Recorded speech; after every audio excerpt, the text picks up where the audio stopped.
Today we are here with J. Allison Benford Jr. Did I get that correct? Al. Al for short. And Al, you shared with me that you just turned 95 years old. Is that correct? Last Sunday. Correct. Congratulations, sir. That's a Thank feat you. in and of itself. Where are you from, Al? Chicago. Chicago. And what year were you born? 1930. What was it like growing up in Chicago in the 30s and 40s? I was born in Long Beach, California. Okay. My father was a deep sea fisherman. And then when the deep sea fisherman business ran out, he and the family came back to Illinois, Chicago suburbs, Aurora. Okay. And how would you describe your childhood? My what? Your childhood, your young years.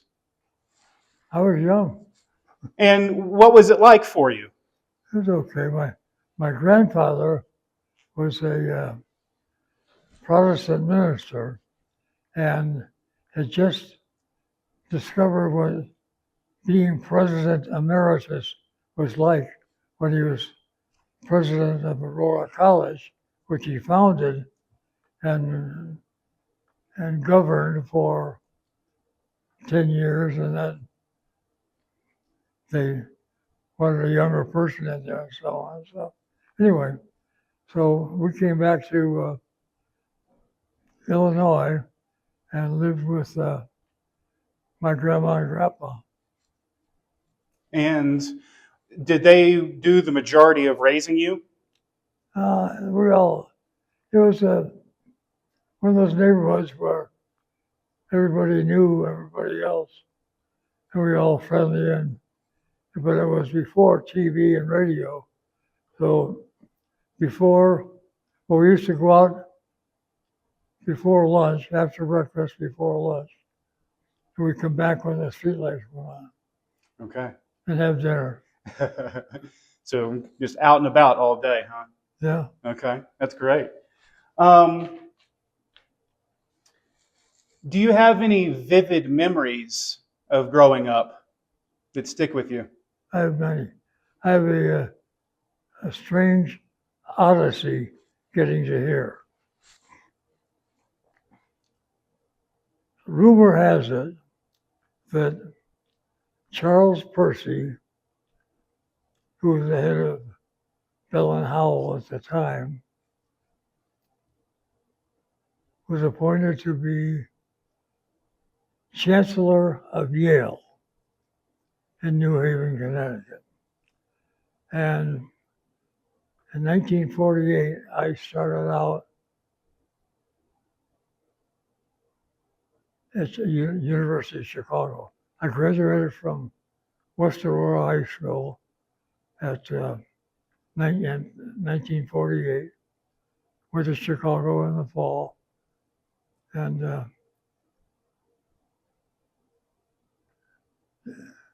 Robert Maynard Hutchins and I arrived at Chicago at the same time. They treated him differently. Why? Well, they welcomed him as chancellor, and I came in as a grunt. Okay. Gotcha. So I went to the university, and the university had a system of placement from the University of Chicago testing system. And I tested out for 1 year. So I graduated from high school in 48. And then instead of 4 years of college, I had 3 years of college. Very interesting. So I'm 20 years old, graduated from college, looking around and wondering what to do. And the Korean War had broken out the year before. I believe was, well, my history's a little fuzzy back then, but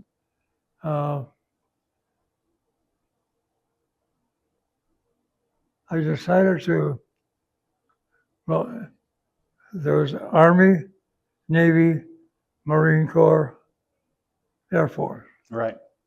and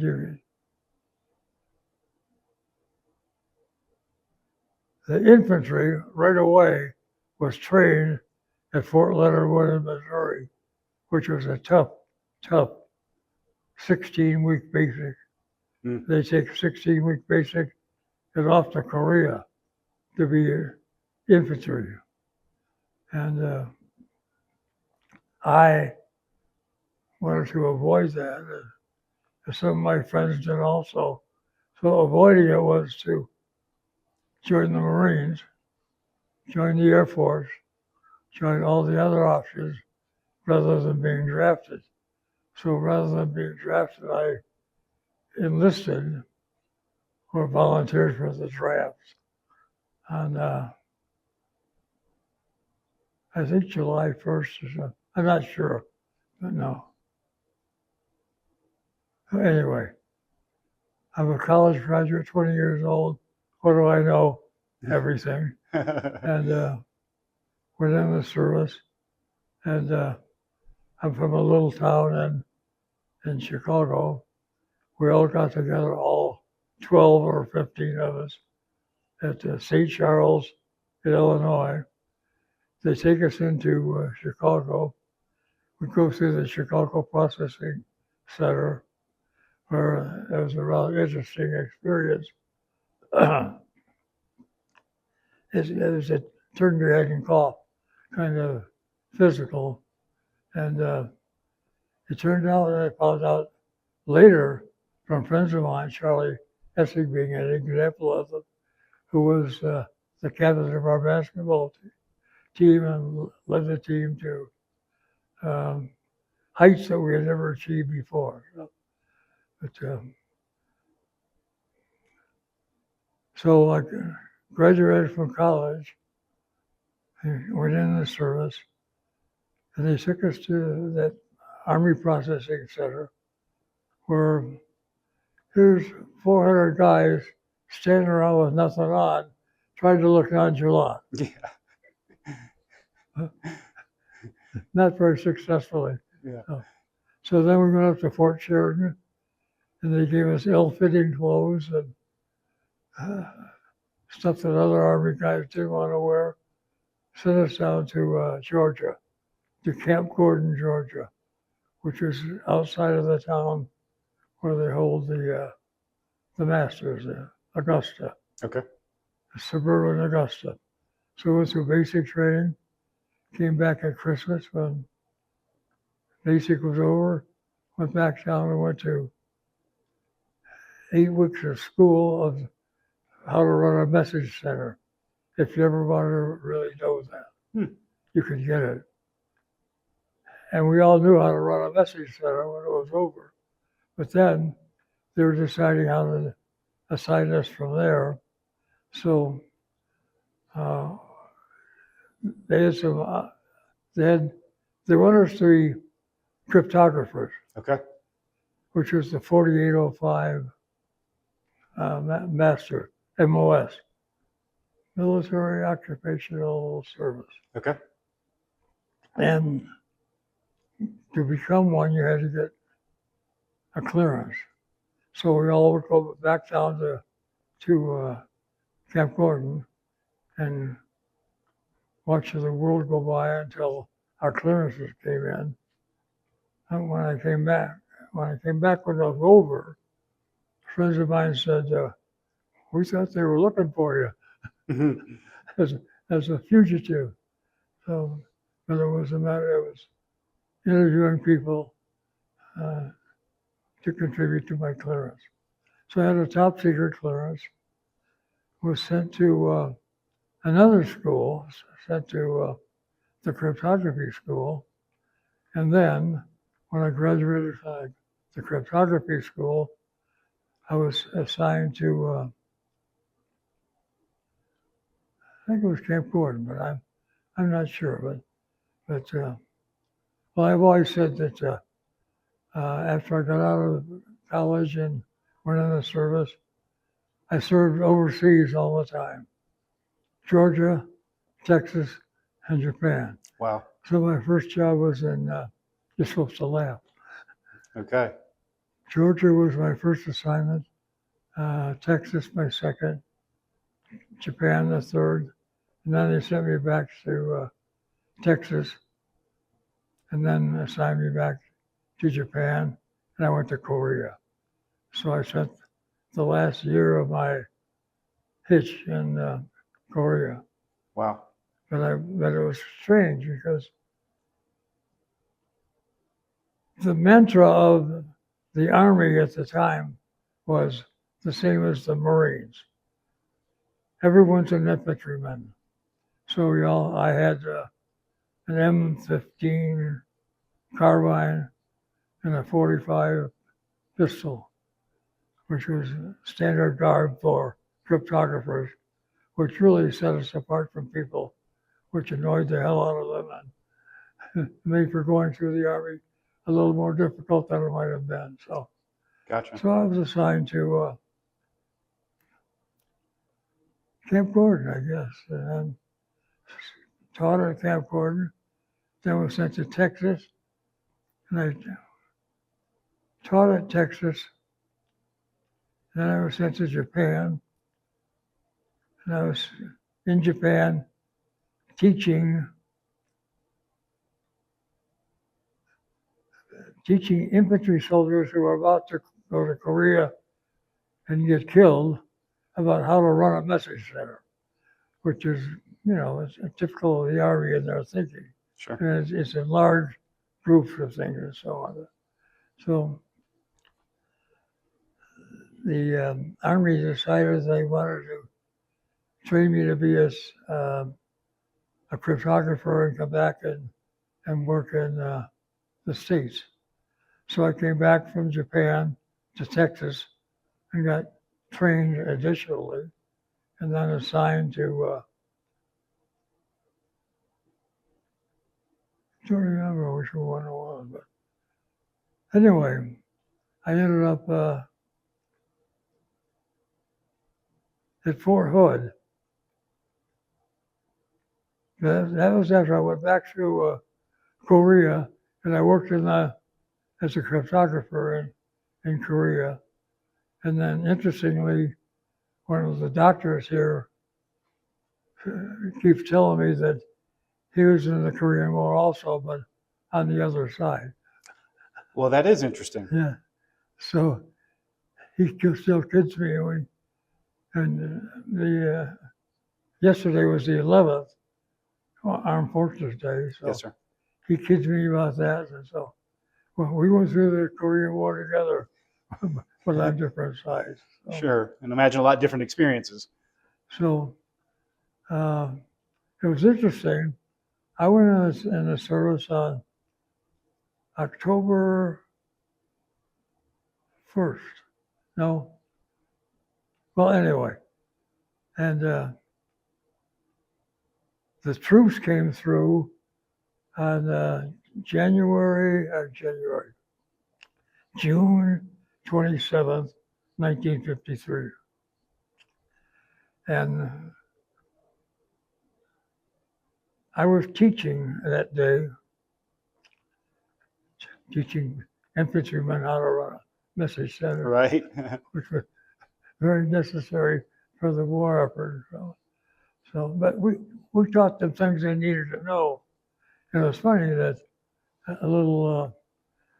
when I came to this place, eventually, I was walking by one of the long-term residents here, and he said, someone said you know how to run an M209 converter. I said, I do. I taught the M209 converter in crypto school. That was like the beginning course, Okay. M209, which is a manually operated converter, which company commanders were supposed to use to communicate with their platoon leaders. And would this device encode the message? Yeah, it was 5-letter code groups. And when you load it up, assuming you load it right. Yeah. You get in there and just start putting things in. Okay. Weather today in Houston is blah, blah, blah, but it all comes out as 5-letter code groups. Okay. So I don't recall how many, but it's 5-letter code groups. And once you see one, you'll never forget it. Gotcha. So that's what I lived in, was 5-letter code groups for the rest of the time.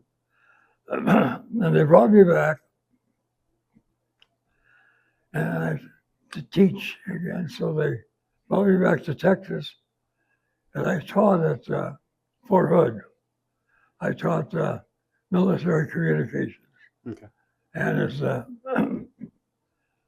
gentleman wanted to know about the M209, teaching how to run the M209 was a graduated process. Learning how to run the M209 was like taking basic for infantry. Okay. And the infantry, they taught you how to kill people. And with the M209 and teaching you how to be a cryptographer, they taught you how to live your life in 5-letter code groups. So I taught at Fort Hood, and they had the agreement. No, I was teaching in Japan. Oh, I was very lucky. I was sent down to Curry Port, K-U-R-E, Curry Port, Mm-hmm. Japan. Main island Honshu is down there. It bends at Osaka and down to the straits leading to Nagasaki. But right there is Hiroshima. Mm-hmm. That's the next town over. Here we are at Curry Port, and the next town over is Hiroshima. So you could not go to Hiroshima Sure. if you were down there, if you have any interest in American history. And it ended up that we went there many times because it had a nightlife, and they had a basketball team Okay. at the University of Hiroshima. But I say this is not racist and not that guy. It's a bunch of short guys. Sure. So our basketball team was probably a head taller than all of them. So we always beat Hiroshima, and then we played all the other people around who wanted to run a basketball team. And that's what we were doing, things like that when the war ended. And the Army had a very well-organized athletic program, 12-inch fast-pitch softball was each of the important big Army posts had a big league Okay. Baseball team. Sure. And they played other baseball teams from other Fort Hood would play Fort Bliss. Right. And so on. So that was for the baseball team, but then we were playing at the lower level of fast pitch 12-inch softball. So luckily, there was a kid from Benjamin, Private Benjamin Okay. was our pitcher, who was a fast pitch pitcher in Detroit before he came there. Okay. And then there's another kid named Pachinko. He became a fanatic for pachinko, which is Japanese slot machines. Back when that was the only visual game that you could put a quarter in. And before our sophisticated slot machines got there, Right. they played pachinko. And Bob Cucci from Detroit played pachinko every chance he got. Is a payday yet? Yeah, tomorrow. Well, can't play pachinko till tomorrow. Okay. So he'd play pachinko, and Benjamin would pitch. So we beat everybody. Nobody, because nobody else had a pitcher like Benjamin. So that was a brief history, but that was, we emphasized participating in it at the time, but it was a minimal part of what we did. We did 5-letter code groups, and people didn't understand, and we all had top secret clearances, which many of the officers over there did not Yeah.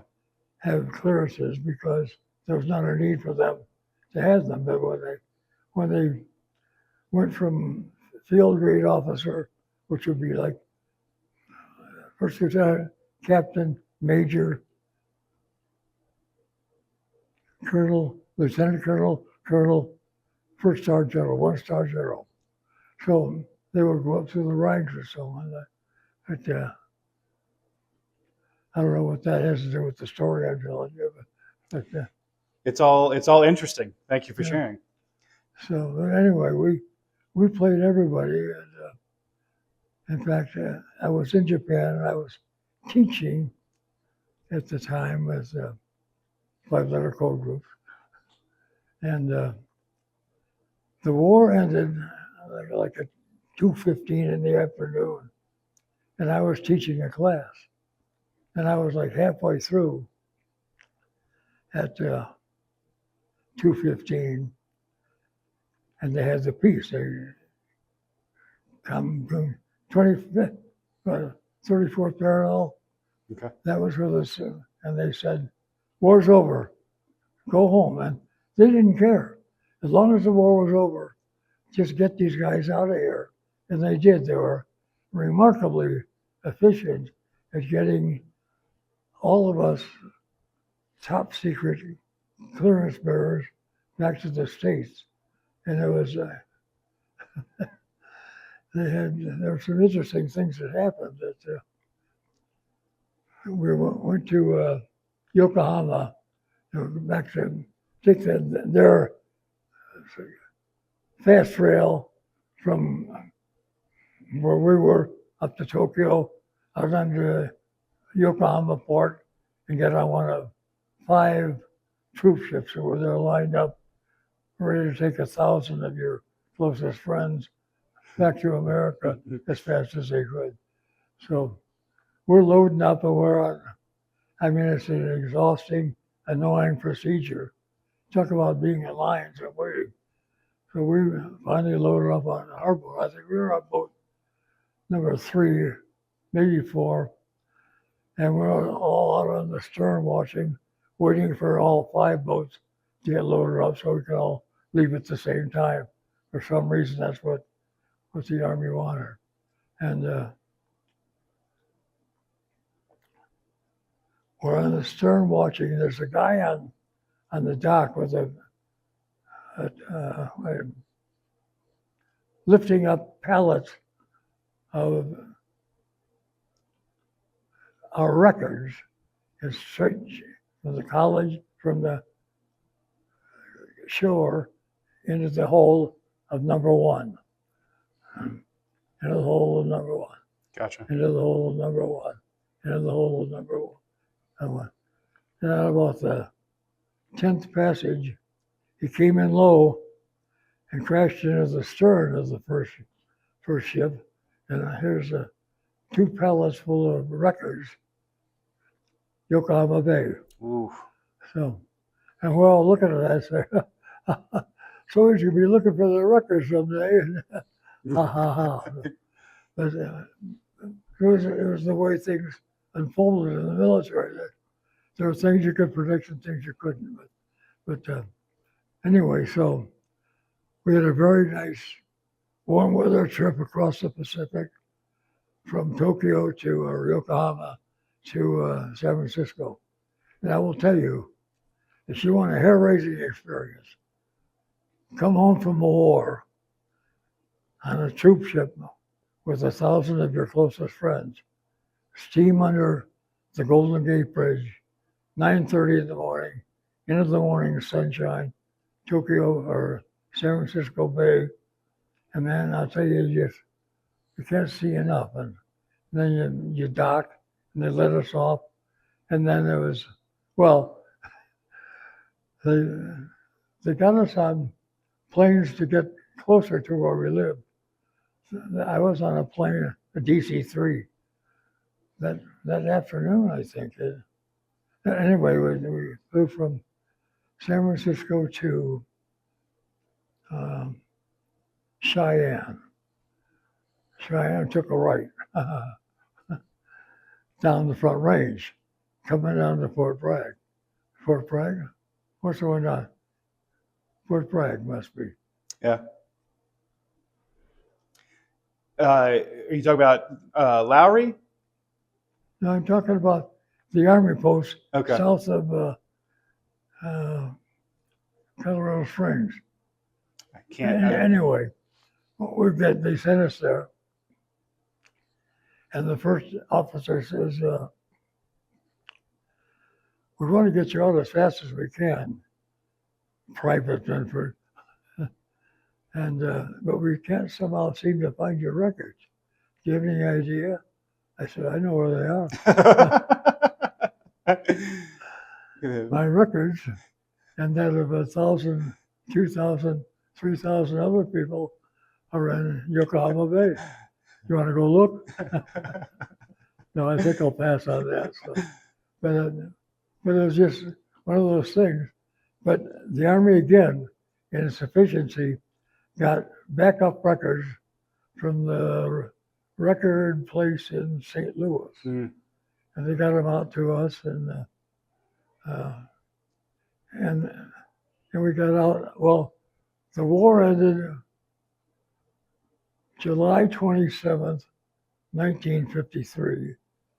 And I was home August 27th, 1953. 1 month to get from my teaching job at Hiroshima, more or less, for storytelling purposes, and through Tokyo, Yokohama, a record exchange. Right. and then get on a, we were hoping to catch a plane, like they sort of the people over there, boat, plane, again in the Army's marvelously efficient way. Sure. And we were hoping to catch a plane back to San Francisco, which would go San Francisco, Hawaii, or Tokyo, Hawaii, San Francisco. And we didn't get the plane, we got out of the boat. So we had a 14-day cruise across the Pacific in August. Nice evening breezes wafting the decks. Guys out there in t-shirts and shorts and playing cards. I never saw so much money exchanged, because we all got paid. Sure. And put in Tokyo, and everybody there, they got hundreds of dollars of pay from Korea. If you're in Korea, you didn't get paid $956.23. Every payday, they saved it up, and you got it back when you came to Tokyo and Yokohama. So we came home. I was home on August 27th, and I think it was a wonderful time I've had for the last 2 years. Well, thank you so much. That was Signal Corps. Yeah. And they told us to not ever tell anybody what we did. So I didn't. All I did was make 5-letter code groups. But it was strange, because the services, the men in the services, each of the services, are true to their service. Marines, Navy, us, Air Force. So we would get a top secret message into our message center in Curry Port in in Japan. That's where I was teaching, by the way. And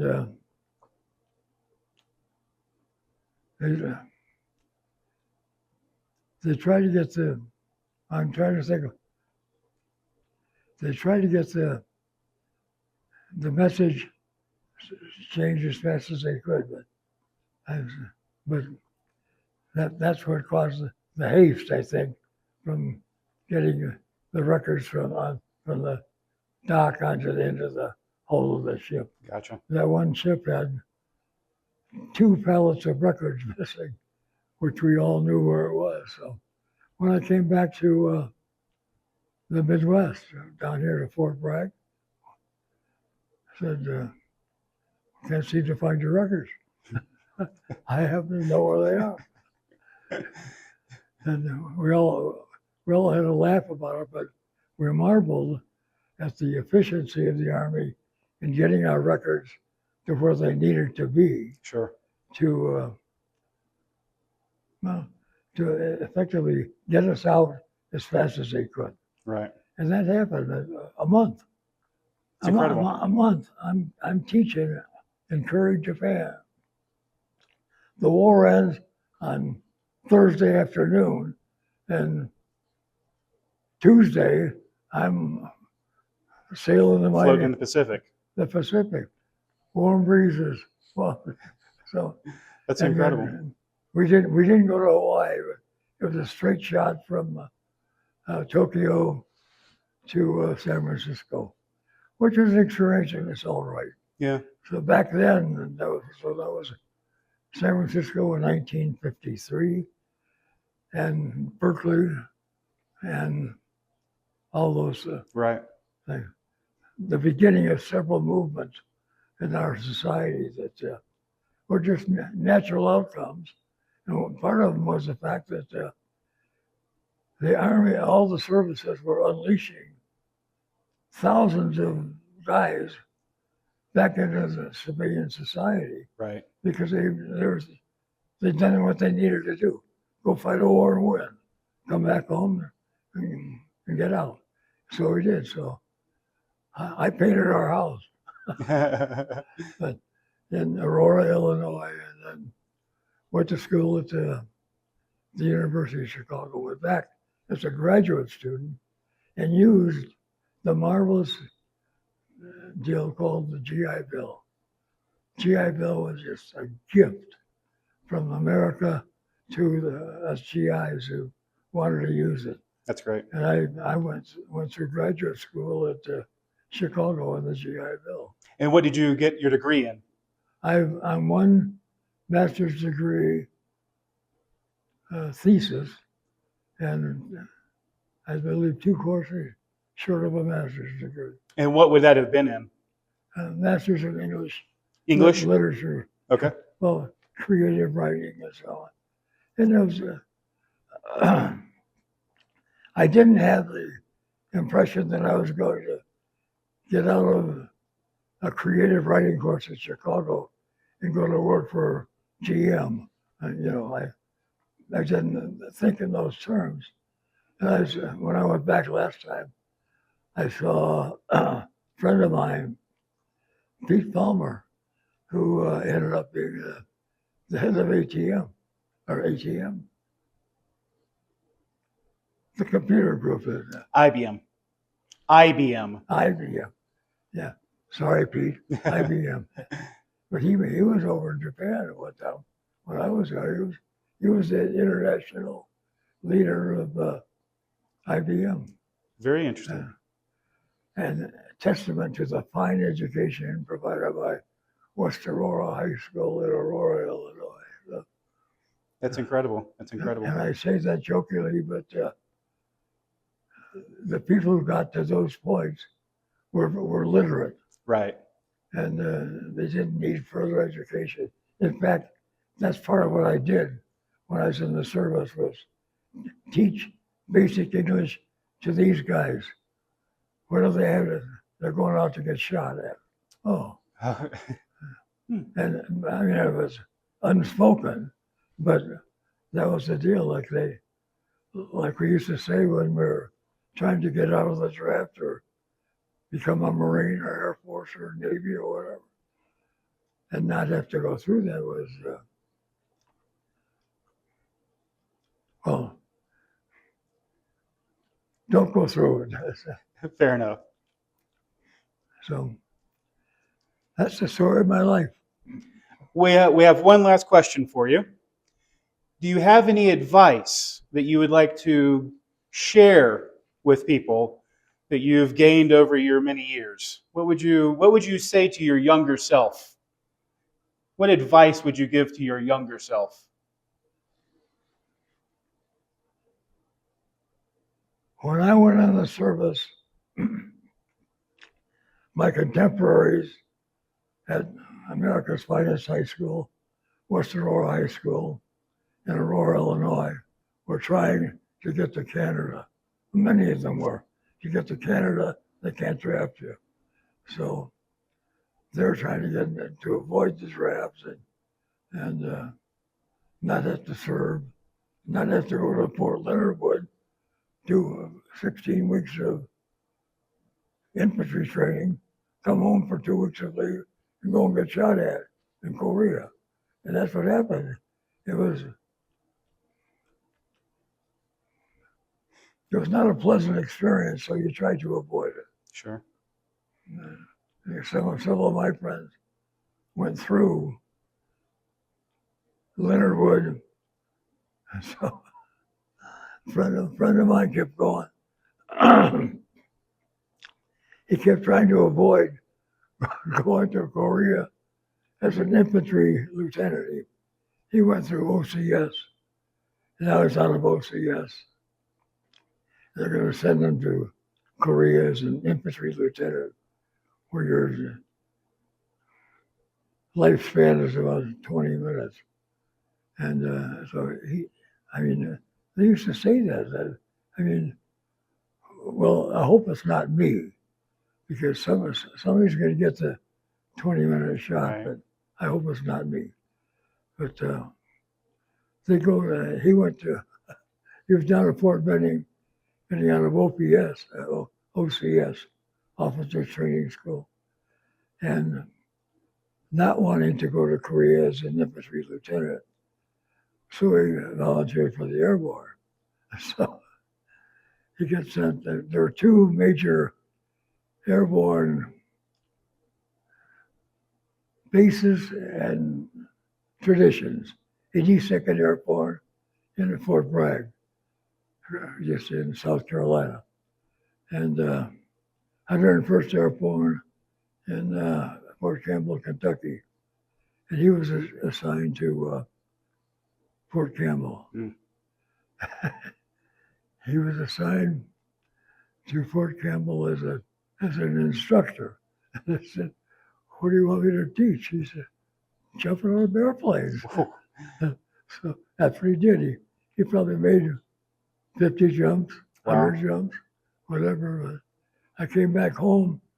He's got enough medals that half weighing of them down. Yeah, half of them are jumping out of airplanes. Incredible. So, but there are people there.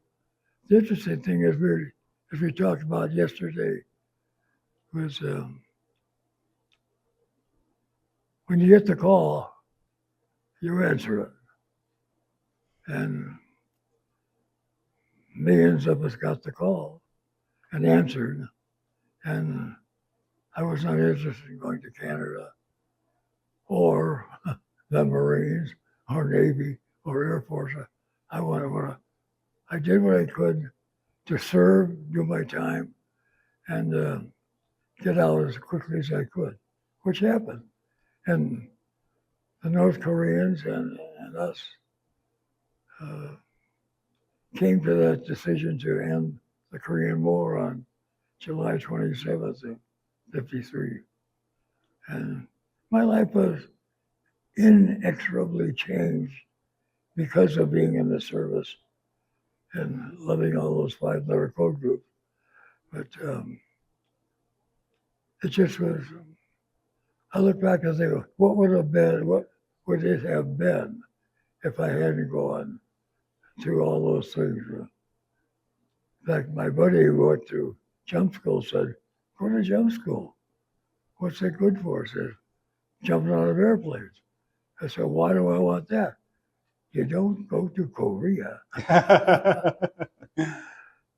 So, so he went to Fort Campbell, Kentucky. As you'll view it from the civilian point of view, airborne soldiers are something special. And I respect what they did. I respect the fact that they got out of their training and went to work. Of course, all the things you can imagine put together. Like you're a second lieutenant, airborne lieutenant. And it turned out he became a first lieutenant very quickly. But they all know your history.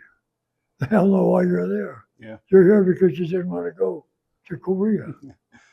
And we were talking the other day about how the American GIs, here you and I are sitting around talking about the war in Korea. Over there was Korea. And where are you going? Korea. Oh, okay, good luck.